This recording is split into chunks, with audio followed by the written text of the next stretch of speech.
সুনামগঞ্জ জেলা কৃষক দলের আহ্বায়ক ও কেন্দ্রীয় কৃষক দলের সহ সাধারণ সম্পাদক এবং সুনামগঞ্জ ১ আসনের ধর্মপাশা মধ্যনগর, তাহিরপুর ও জামালগঞ্জ উপজেলার বিএনপির ধানের শীষে মনোনয়ন প্রত্যাশী আনিসুল হকের উদ্যোগে তাহিরপুরে বিএনপি চেয়ারপারসন বেগম খালেদা জিয়া ও ভারপ্রাপ্ত মহাসচিব তারেক রহমানের দোয়া কামনা করে এক বিশাল ইফতার মাহফিল ও দোয়ার আয়োজন করা হয়েছে।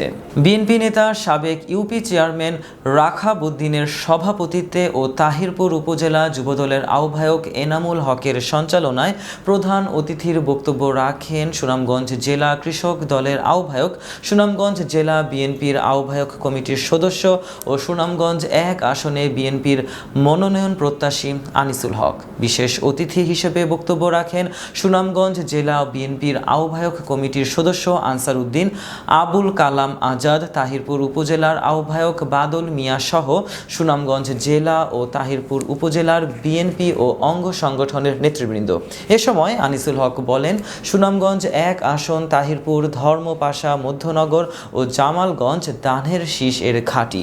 এই এলাকার মানুষজন বেগম খালেদা জিয়া ও তারেক রহমানকে ভালোবাসেন।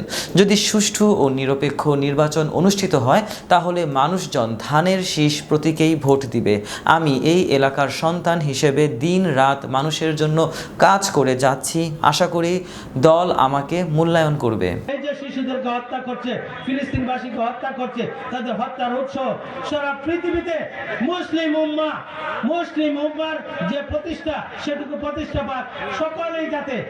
সকলেই যাতে অন্যায়ের বিরুদ্ধে রুখে দাঁড়ায়। আমাদের হিন্দু ভাই সহ, আমাদের সকল পর্যায়ের ভাই সহ, আমরা বিএনপির বন্ধুরা সহ আমরা আজকের ইফতার মাহফিলে এসেছি। আমরা সকলের জন্য আমরা দোয়া করব, সকলের জন্য দোয়া করব যাতে আগামীতে আমরা শান্তি এবং শৃঙ্খলা এবং সমৃদ্ধি, বাংলাদেশের দেশপ্রেম সহ সকলে মিলে আমরা এগিয়ে যাব এবং বাংলাদেশে আগামী দিনে জনাব তারেক রহমানের নেতৃত্বে একটি গণতান্ত্রিক রাষ্ট্র প্রতিষ্ঠা হবে, মানুষের ভোটের অধিকার বাস্তবায়ন হবে, এমন প্রত্যয় ব্যক্ত করে